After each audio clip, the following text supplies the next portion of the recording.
Dear viewers, corporate income ট্যাক্সের দ্বিতীয় ভিডিওতে আমি আপনাদের সবাইকে স্বাগতম জানাচ্ছি।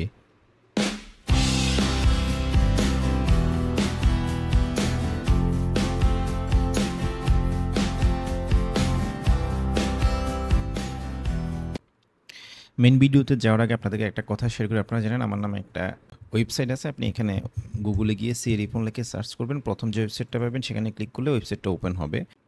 ওপেন হওয়ার পরে এরকম একটা পেজ আপনার সামনে আসবে যেখানে ইনকাম ট্যাক্স, ভ্যাট, কাস্টমস বা বিভিন্ন লেখা ব্লগ আছে। সো আপনি ইনকাম ট্যাক্স রিলেটেড যদি জানতে চান ইনকাম ট্যাক্সে ক্লিক করবেন, বা ভ্যাট রিলেটেড জানতে চাইলে ভ্যাটে ক্লিক করবেন, কাস্টমসে ক্লিক করবেন। যদি আপনি ইনকাম ট্যাক্সে ক্লিক করেন এরকম একটা পেজ ওপেন হবে যেখানে আয়কর আইনের বা ইনকাম ট্যাক্স শিডিউল, ডিটিএ বা অনেক কিছুই দেওয়া আছে। আমি এটা কেন বলতেছি, আজকের আলোচনা আমরা অনেক সেকশন রেফারেন্স দেবো বা অনেক কিছুর রেফারেন্স দেবো যেখানে আপনি যে সেকশনগুলো আপনি এখান থেকে পড়তে পারবেন। কর্পোরেটগুলোর ডিভিডেন্ড ইনকাম অর্থাৎ লভ্যাংশ এর ক্ষেত্রে ট্যাক্সের রেট হচ্ছে 20%। অর্থাৎ তাদের কর্পোরেটগুলো যখন ডিভিডেন্ড পায়, হ্যাঁ, একটা কোম্পানি তখন ডিভিডেন্ড ইনকাম পায়, তখন তাদের ওই ডিভিডেন্ড ইনকামের উপর 20% ট্যাক্স দিতে হয়। আর ক্যাপিটাল গেইন যদি হয়, কোনো কোম্পানি যদি ক্যাপিটাল গেইন করে তখন তাদের ট্যাক্স রেট হচ্ছে 15%। এই দুইটা জিনিসই 7 শিডিউলে বলা আছে।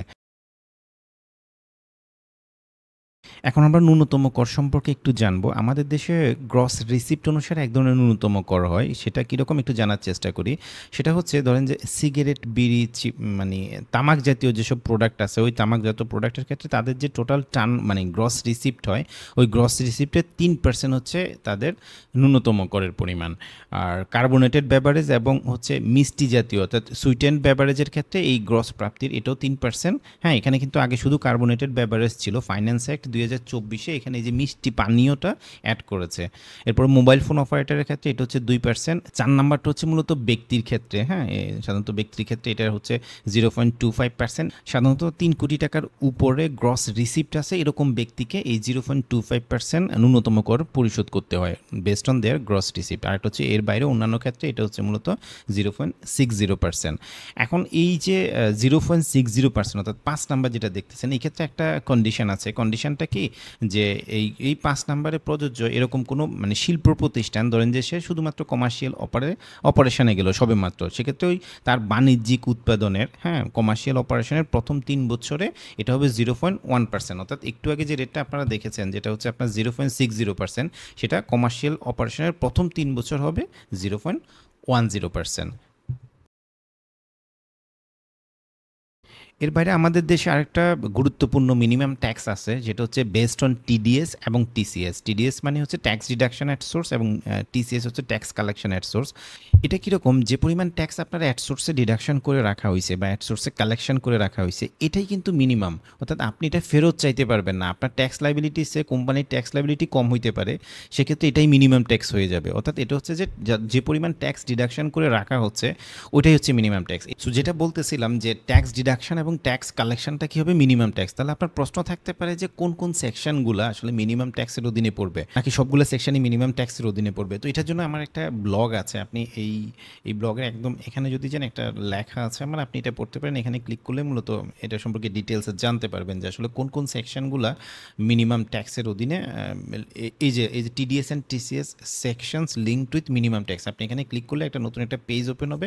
আপনি এখানে গিয়ে দেখতে পারবেন আসলে কোন কোন সেকশনগুলো আসলে মিনিমাম ট্যাক্সের মধ্যে অন্তর্ভুক্ত আছে, অর্থাৎ টিডিএস এবং টিসিএস এর কোন কোন সেকশনগুলো মিনিমাম ট্যাক্সের মধ্যে পড়বে সেটা সম্পর্কে ডিটেলস আপনি এখান থেকে জানতে পারবেন। আমি ডেসক্রিপশন বক্সে এটা দিয়ে দেবো। যখন কোনো খরচ ট্যাক্স অথরিটি মেনে নেয় না তখন আমরা ওটাকে অনুমোদিত ব্যয় বলি। অর্থাৎ আপনি আপনার অ্যাকাউন্টসে দেখাইছেন, হ্যাঁ, অ্যাকাউন্টসে ধরেন যে 100 টাকা খরচ দেখাইছেন কিন্তু ট্যাক্স অথরিটি 80 টাকা মেনে নিল। এই যে 20 টাকা মেনে নিল না, এটাকে অনুমোদিত ব্যয় বা ডিসঅ্যালাউড এক্সপেন্সেস বলে। তাহলে এই যে ডিসঅ্যালাউন্সটা হয় মূলত সেকশন 55 এর অধীনে। তাহলে সেকশন 55 এর অধীনে যেসব খরচ ডিসঅ্যালাউ হয় এটাকে সেকশন 56 অনুসারে বিশেষ আয় হিসেবে ধরে নেওয়া হবে। অর্থাৎ এটা আপনার জন্য কী হয়ে যাবে, বিশেষ আয় হিসেবে ধরে নেওয়া হবে। এবং এই বিশেষ আয় যখন গণ্য করা হয় তখন একটা জিনিস মাথায় রাখতে হবে, সেটা হচ্ছে এখানে আপনার লস থাকুক বা আপনার ডিডাকশানস না থাকুক বা ডিডাকশান থাকুক বা আপনি লস মেকিং কোম্পানি যেটা বললাম, যে বা আপনার ধরেন যে কোনো ইনকামই নাই, আপনার লাভ লস যাই থাকুক না কেন সেকশন 56 অনুসারে যেগুলো স্পেশাল বিজনেস ইনকাম হবে ওই ইনকামগুলোর উপর অবশ্যই আপনাকে ট্যাক্স দেওয়া লাগবে।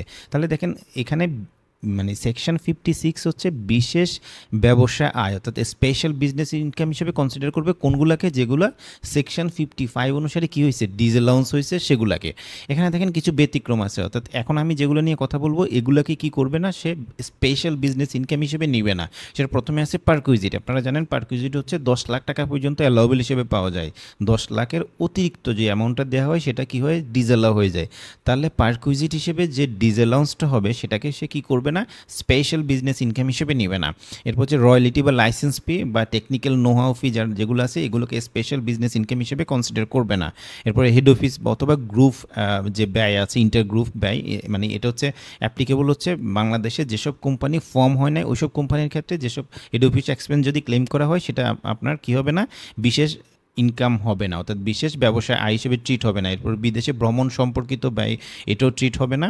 এরপর হচ্ছে আপ্যায়ন ব্যয়, এন্টারটেনমেন্ট এক্সপেন্সটাকেও স্পেশাল ইনকাম হিসেবে ট্রিট করা হবে না। এরপর হচ্ছে প্রচারণামূলক ব্যয়, এটাকেও আপনার স্পেশাল বিজনেস ইনকাম হিসেবে ট্রিট করা হবে না। এরপর হচ্ছে বিয়োজন, যেটা আসলে স্পেসিফিক্যালি কী করা হয় না, নিরূপিত হয় না, এটাকেও আপনার স্পেশাল বিজনেস ইনকাম হিসেবে ট্রিট করা হবে না।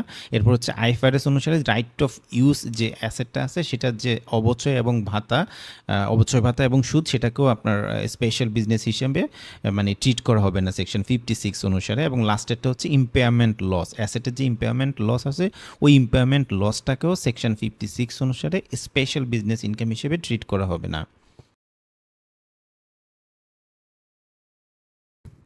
ফাইন্যান্স অ্যাক্ট 2024 আমরা দেখেছি ইনকাম ট্যাক্স অ্যাক্টের প্রথম তফসিলের একটা অংশ অ্যাড করা হয়েছে নতুন করে, অংশ 3, যেখানে বলা হচ্ছে যে অপ্রদর্শিত পরিসম্পদগুলো আপনি কিভাবে দেখাবেন। অর্থাৎ একটা কোম্পানি তার কিছু অ্যাসেট হয়তোবা সে অ্যাকোয়ার করেছে, সেই অ্যাসেটটা কী হয় না, অ্যাকাউন্টসে দেখানো হয় নাই, সেটা এখনও আনডিসক্লোজ অবস্থায় রয়েছে। তাহলে এই আনডিসক্লোজ অ্যাসেটগুলোকে সে এখন চাইলে কি করতে পারে, ডিসক্লোজ করতে পারে। অথরিটি এই অপশানটা দিয়েছে এবং অথরিটি এখানে এটাও বলেছে সে যদি এটা ডিসক্লোজ করে তাহলে ইনকাম ট্যাক্স অথরিটি এটা নিয়ে কোনো কোশ্চেন করবে না, হ্যাঁ, এবং অন্য কোনো বিধিবদ্ধ সংস্থা কিন্তু এটা নিয়ে কোশ্চেন করবে না, যে উৎস নিয়ে। এখন দেখেন এই আনডিসক্লোজ অ্যাসেটটাকে সে ডিসক্লোজ করতে চাইলে কী করতে হবে, তাকে অবশ্যই ট্যাক্স রিটার্ন সাবমিট করার আগেই প্রযোজ্য ট্যাক্সটা দিয়ে দিতে হবে। তাহলে প্রযোজ্য ট্যাক্সের রেটগুলো যদি আমরা দেখি, এখানে মূলত 3টা ক্যাটাগরিতে ট্যাক্সটাকে ভাগ করা হয়েছে। মূলত প্রথমটা হচ্ছে স্থাপনা, বাড়ি, ফ্ল্যাট, অ্যাপার্টমেন্ট অথবা ফ্লোর রিলেটেড, যেখানে বলা হচ্ছে যে অবস্থান অনুযায়ী তাকে ট্যাক্স দেওয়া লাগবে। একটু পরে আমি আপনাদেরকে দেখাবো অবস্থান অনুযায়ী ট্যাক্সগুলো কীরকম হয়। আর একটা হচ্ছে সিকিউরিটিজ, নগদ, ব্যাংকে গচ্ছিত অর্থ বা ইনস্ট্রুমেন্ট, হ্যাঁ, ফাইন্যান্সিয়াল ইনস্ট্রুমেন্ট বা ফাইন্যান্সিয়াল স্কিমস, সকল প্রকারের ডিপোজিট বা সেভিংস ডিপোজিট, এটার ক্ষেত্রে বলা হচ্ছে তারা 15% ট্যাক্স দিয়ে, কোম্পানিগুলো 15% ট্যাক্স দিয়ে আনডিসক্লোজ অ্যাসেটটাকে সে ডিসক্লোজ করে নিতে পারে। এর বাইরে অন্যান্য যত ধরনের পরিসম্পদ আছে ওইসব সম্পদের ক্ষেত্রে ন্যায্য বাজার মূল্যের উপরে 15% হারে যদি ট্যাক্স দিয়ে দেওয়া হয় তাহলে ওই আনডিসক্লোজ অ্যাসেটটাকে সে চাইলে ডিসক্লোজ করতে পারবে। আমি যদি এই নতুন অ্যাডেড ক্লজটা আপনাদেরকে দেখানোর চেষ্টা করি, আপনি আমাদের ওয়েবসাইটের ইনকাম ট্যাক্স সেকশানে আসবেন, এসে ইনকাম ট্যাক্স শিডিউলে ক্লিক করবেন। ক্লিক করার ফলে দেন এরকম একটা পেজ আপনার সামনে ওপেন হবে। দেখেন এটা অর্থ আইন 2024 পর্যন্ত অলরেডি হালনাগাদ করা আছে। এখানে দেখেন এই যে অংশ 3 অপ্রদর্শিত পরিসম্পদ প্রদর্শন, এখানে যদি আপনি ক্লিক করেন নতুন একটা পেজ আপনার সামনে ওপেন হবে। অলরেডি এটা ওপেন হয়েছে। দেখেন এই যে অংশ 3 অপ্রদর্শিত পরিসম্পদের প্রদর্শন, এখানে দেখেন প্রথমে হচ্ছে যে সারণী 1 দেয়া আছে, যেটা মূলত ওই যে স্থাপনা, বাড়ি, ফ্ল্যাট, অ্যাপার্টমেন্ট বা ফ্লোরের। এখানে দেখেন অবস্থান অনুসারে বিভিন্ন এরিয়া ওয়াইজ রেট দেওয়া আছে, যেমন ঢাকা জেলার গুলশান থানা, বনানী, আবলাবলা, এরকম অনেক কিছু দেওয়া আছে। এক্ষেত্রে যেটা বলা আছে প্রতি বর্গ মিটারে 6000, এটা হচ্ছে আপনার স্থাপনা অ্যাপার্টমেন্ট এই রিলেটেড। আর ভূমির জন্য হচ্ছে যে প্রতি বর্গ মিটারের জন্য 15,000 টাকা। এরকম বিভিন্ন এরিয়া ওয়াইজ ট্যাক্স রেট দেওয়া আছে। কারো যদি কোনো কোম্পানি যদি এই স্থাপনা বা ভূমিটাকে সে আনডিসক্লোজটাকে ডিসক্লোজ করতে চায় তাহলে এই হারে তাকে ট্যাক্স দেওয়া লাগবে। আর এরপরের যে সেকেন্ড ক্যাটাগরি যেটা আপনারা দেখলেন সিকিউরিটিজ, এই যে এখানে দেওয়া আছে সিকিউরিটিজ, নগদ, ব্যাংকে গচ্ছিত অর্থ বা আর্থিক স্কিম, এই যে মোট পরিসম্পদের 15% হারে। অর্থাৎ এরপরটা হচ্ছে যে 1 এবং 2 এর এর আগের যে 2টা ক্যাটাগরিতে মেনশন করা হয়নি, এরকম ক্ষেত্রে বলা হচ্ছে যে পরিসম্পদের ন্যায্য বাজার মূল্যের উপরে 15% হারে। তো এখানে আরও কিছু কন্ডিশন দেওয়া আছে, আপনারা কন্ডিশনগুলো একটু পড়ে নিন, তাহলে ওই কন্ডিশনগুলো এখানে বুঝতে পারবেন। আমি এটার লিঙ্ক ডেসক্রিপশন বক্সে দিয়ে দেব।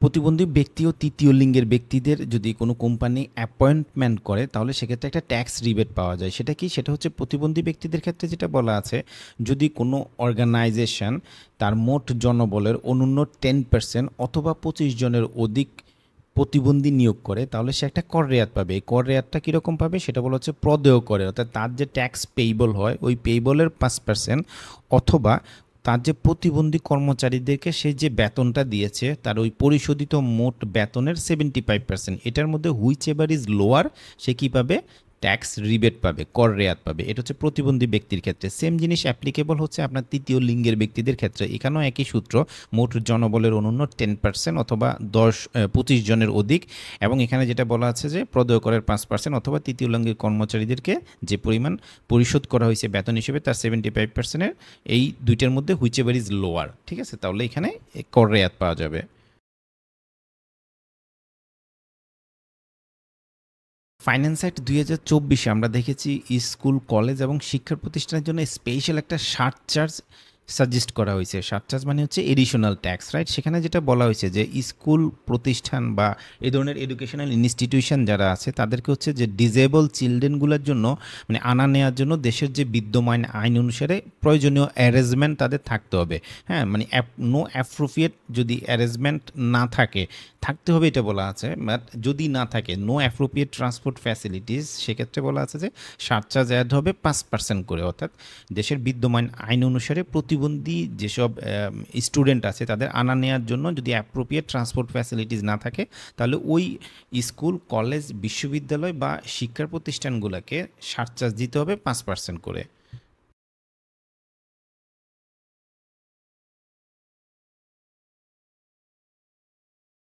আপনারা জানেন এখন অনেক কোম্পানি হচ্ছে অ্যাগ্রো বিজনেসের সাথে জড়িত। তো ধরেন যে কোনো একটা কোম্পানি যার হাঁস মুরগির খামার আছে বা হাঁস মুরগি বা চিংড়ির হ্যাঁসারি আছে বা মৎস্য চাষ থেকে ইনকাম আছে, এরকম কোনো এনটিটি বা অর্গানাইজেশন যদি থাকে তাহলে তারা কিন্তু রিডিউস রেটে ট্যাক্স দিবে। কেন রিডিউস রেটে? কারণ এই ধরনের ইনকামের জন্য একটা এসআরও আছে। ওই এসআরওটা হচ্ছে 157 নাম্বার এসআরও 2022 সালের। হ্যাঁ, এই এসআরওর লিঙ্কটা আপনি আমার ওই ব্লগের ডেসক্রিপশনে পেয়ে যাবেন, মানে ব্লগটা থেকেই পেয়ে যাবেন আপনি মূলত এটা। তো বলা আছে যে কারো যদি এই ধরনের ইনকাম থাকে তাহলে এই ইনকামের উপর তার ট্যাক্সের রেট হচ্ছে এরকম। তাহলে দেখেন কোনো একটা বিজনেস অর্গানাইজেশনে যদি মৎস্য চাষ থেকে ইনকাম থাকে, ওই মৎস্য চাষ থেকে তার ইনকামের প্রথম 10 লাখ টাকার উপরে কোনো ট্যাক্স দেওয়া লাগবে না, এই যে শূন্য। পরবর্তী 10 লাখ টাকার উপরে তাকে 5% হারে ট্যাক্স দিতে হবে।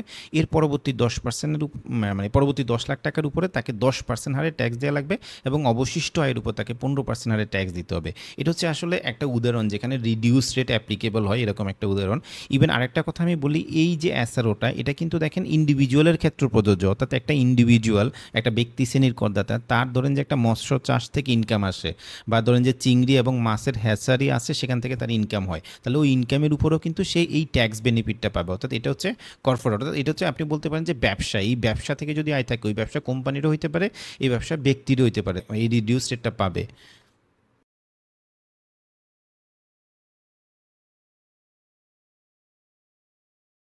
আপনারা জানেন আমাদের দেশে অনেক ইকোনমিক জোন আছে এবং ইকোনমিক জোনগুলোতে অনেকেই কী করতেছে, কোম্পানি এস্টাবলিশ করতেছে। তো ইকোনমিক জোনে যদি আপনি কোম্পানি এস্টাবলিশমেন্ট করেন তাহলে আপনার একটা ট্যাক্স বেনিফিট দেওয়া আছে। সেটা কীরকম? তার জন্য একটা এসআরও আছে 244 নাম্বার এসআরও, জাস্ট 2024 সালের।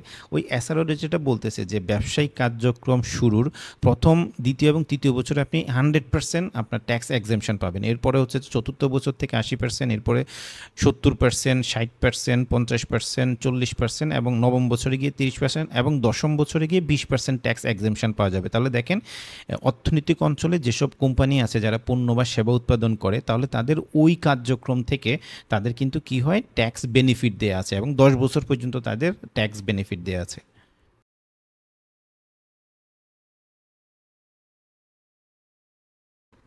আমরা যদি হাইটেক পার্কের কথা বলি, আপনারা জানেন আমাদের দেশে অনেক হাইটেক পার্ক আছে। তো হাইটেক পার্কে কোনো পণ্য উৎপাদন বা সেবা প্রদানের লক্ষ্যে পরিচালিত কোনো প্রতিষ্ঠানের ক্ষেত্রে একটা এসআরও আছে যেটা হচ্ছে 245 নাম্বার এসআরও 2024 সালের। ওই এসআরও অনুসারে ব্যবসায়িক কার্যক্রম শুরুর প্রথম সপ্তম বছর পর্যন্ত তাদের 100% ট্যাক্স এক্সেমশন দেওয়া আছে, তাদেরকে কোনো ধরনের ট্যাক্স দেওয়া লাগবে না। এবং অষ্টম, নবম, দশম বছরে তাদেরকে 70% মানে ট্যাক্স এক্সেমশন দেওয়া আছে, অর্থাৎ বাকি 30%-এর উপরে তারা কী দেবে, ট্যাক্স দেবে। তাহলে দেখেন এখানেও 10 বছর, মানে হাইটেক পার্কে কোনো অর্গানাইজেশন পণ্য উৎপাদন বা সেবা প্রদানের লক্ষ্যে যদি পরিচালিত হয় তাহলে ওই কোম্পানিকে তাহলে কি আছে, তাকেও 10 বছরের একটা ট্যাক্স এক্সেমশন দেওয়া হয়েছে।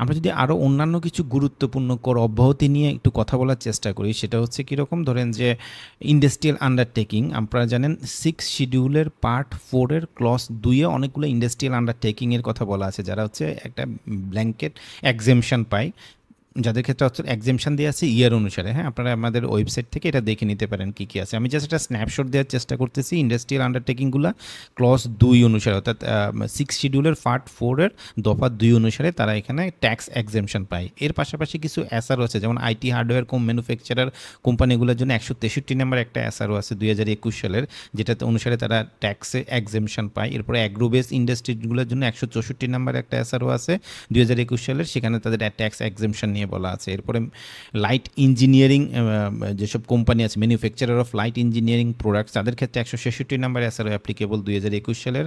এবং সার্টেন হোম অ্যাপ্লায়েন্স বা কিচেন অ্যাপ্লায়েন্স যারা তৈরি করে তাদের জন্য 167 নম্বর একটা এসআরও আছে 2021 সালে। যেখানে এই এসআরওগুলোতে দেখেন একটা কথা বলি, এখানে অনেক কন্ডিশন দেওয়া আছে, ওই কন্ডিশনগুলো ফিল আপ করে তারা কিন্তু ট্যাক্স এক্সেমশন পাবে। আমি এখন আলোচনা করতেছি মূলত ট্যাক্স এক্সেমশন এসআরওগুলো। এরপর হচ্ছে এডুকেশন এবং ফাইন্যান্সিয়াল ইনস্টিটিউশন, যারা শিক্ষা এবং প্রশিক্ষণ নিয়ে কাজ করে, তাদের জন্য একটা এসআরও আছে 168 নাম্বার এসআরও 2021 সালের। ওই এসআরওতে আপনার এটা নিয়ে ডিটেলস বলা আছে। এরপর প্রাইভেট হসপিটালগুলোর জন্য 169 নাম্বার একটা এসআরও আছে 2021 সালে, যেখানে তাদের ট্যাক্স এক্সেমশন নিয়ে বলা আছে।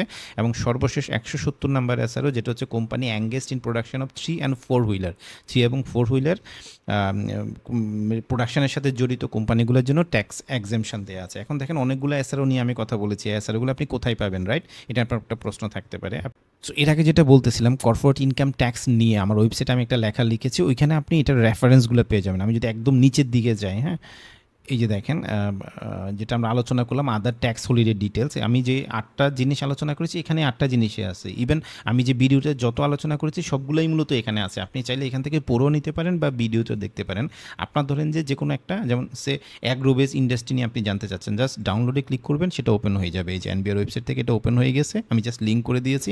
এখানে দেখেন কিছু কন্ডিশন আছে, এই কন্ডিশন বা আরও ইনফরমেশান যেগুলো আপনি একটু পড়ে জেনে বা ডিটেলস জেনে নেবেন।